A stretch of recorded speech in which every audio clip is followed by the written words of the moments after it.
ఖమ్మం వ్యవసాయ మార్కెట్లో మాజీ మంత్రులు హరీష్ రావు, గంగుల కమలాకర్, పువ్వాడ అజయ్ పర్యటించారు. రైతుల సమస్యలను అడిగి తెలుసుకున్నారు.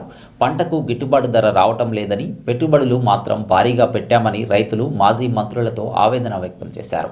కనీస ధర కల్పించడం లేదని రైతులు ఆవేదన వ్యక్తం చేశారు. జెండాపాట సమయానికి ఎందుకు పెట్టడం లేదని అధికారులను రైతులు ప్రశ్నించారు. అనంతరం వారు మీడియాతో మాట్లాడారు. ప్రభుత్వం రైతులను ఆదుకోవడంలో విఫలమైందన్నారు. గతంలో రైతులకు ఎలాంటి ఇబ్బందులు లేకుండా చేశామని మాజీ మంత్రులు పేర్కొన్నారు.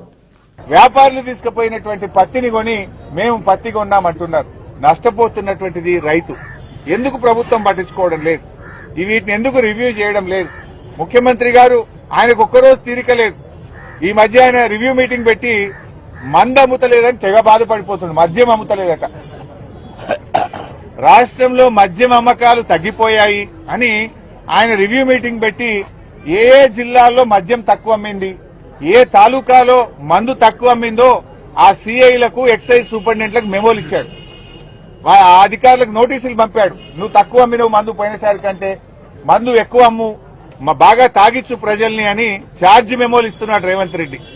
మరి రైతులకు మద్దతు ధర వస్తలేదు, రైతుకు వడ్లు అమ్ముతలేవు, పత్తి అమ్ముతలేదు, మద్దతు ధర రాకపోతే మాత్రం ఎవరికి మెమోలు ఇస్తలేడు. ఆయనకు రైతుల గురించి రివ్యూ చేసే టైం ముఖ్యమంత్రికి లేదు. మందు అమ్మకపోతే తెగ బాధపడుతున్నాడు రేవంత్ రెడ్డి. ఆయనకు ఈ తెలంగాణను తాగుబోతుల తెలంగాణ చేయదలుచుకున్నాడు. ఎక్సైజ్ అధికారులు తలలు పట్టుకున్నారు. మేము ఏం చేయాలా, మార్క్ రియల్ ఎస్టేట్ అవుట్ అయిపోయింది, ప్రజల దగ్గర డబ్బులు లేవు, ఈయనేమో అమ్మండి అమ్మండి అంటుండే. ఎవరికి అమ్మాలి? పిల్లలకు దాగిపియాలనా, ఆడవాళ్ళకి దాగిపియాలనా? మేము ఏం చేద్దాము? ఈ మందు కొనకపోతే కూడా మాకే తిప్పలు వచ్చిందని ఎక్సైజ్ అధికారులు తలలు పట్టుకుంటున్నారు. రాష్ట్రంలో 35 మంది ఎక్సైజ్ అధికారులకు మద్యం తక్కువగా అమ్మారని మెమోలు ఇచ్చాడు. అంటే నువ్వు ఎక్సైజ్ అధికారుల మీద రివ్యూ చేస్తావు, మద్యం అమ్మకపోతే మెమోలు ఇస్తావు, రైతులకు వడ్లు అమ్మకపోతే ఎందుకో రివ్యూ చేయవు, పత్తికి మద్దతు ధర రాకపోతే ఎందుకో ఛార్జ్ మెమోలు ఇయ్యవు, మిర్చి ధర పడిపోతే ఎందుకు తగ్గిందని మాట్లాడవు రేవంత్ రెడ్డి అని నేను అడుగుతా ఉన్నా. అంటే నీ ప్రాధాన్యత ఏంది? నీ ప్రాధాన్యత రైతులా? నీ ప్రాధాన్యత మద్యం అమ్మకాల? మద్యం అమ్మకాల గురించి ఆలోచిస్తున్నావు తప్ప రైతుల పంటల అమ్మకాల గురించి మాట్లాడడం లేదు. నువ్వు రైతుల గురించి నువ్వు ఆలోచించడం లేదు. రైతులకు తీవ్రమైనటువంటి నష్టం జరుగుతా ఉంటే ఇవాళ ఇబ్బంది పడతా ఉన్నారు. కేసీఆర్ గారు తన హయాములో రైతే రాజును చేసిండు. ఇవాళ ఆనాడు వ్యవసాయాన్ని పండగగా కేసీఆర్ మార్చిండు. కానీ మీరు వచ్చిన తర్వాత ఇవాళ రైతు బాధపడుతున్నాడు, రైతు కళ్ళల్లో నీళ్లు పడుతున్నాడు.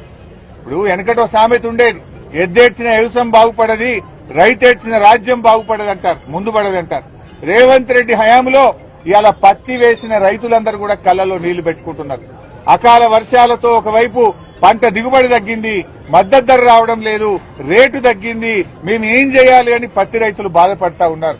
నిజంగా నీకు రైతుల మీద ప్రేమ ఉంటే నీ కాంగ్రెస్ మేనిఫెస్టోలో పెట్టినట్టు వెంటనే రైతులకు అన్ని పంటలకు చెప్పిన 10 రకాల పంటలకు 500 బోనస్ ఇవ్వాలని బీఆర్ఎస్ పార్టీ డిమాండ్ చేస్తా ఉంది.